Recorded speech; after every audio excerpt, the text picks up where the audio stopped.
J'ai été prof dans des écoles de journalisme. N'en ayant pas fait, il y a un petit côté un peu rigolo de se retrouver de l'autre côté.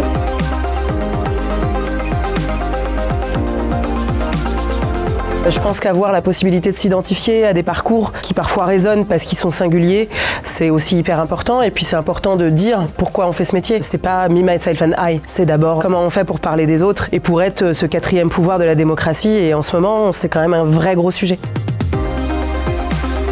Croyez en vous, n'écoutez pas les Cassandres qui vous disent que ce sera difficile, que ce sera pas possible. Oui, il y a toujours des difficultés. Alors je suis pas non plus adepte du quand on veut, on peut. On est au clair sur le fait qu'on part pas tous avec les mêmes chances dans la vie, on part pas tous avec les mêmes droits non plus. Faut essayer, il faut surtout ne pas être sectaire. Il ne faut pas tout de suite penser grande télévision, grande chaîne de radio. C'est à des endroits en fait qu'on ne soupçonnerait pas qu'on a le plus à apprendre parce que c'est là que les gens ont potentiellement le plus de temps à donner et le plus d'énergie à donner. Ne vous fermez jamais de porte et après la base, bosser.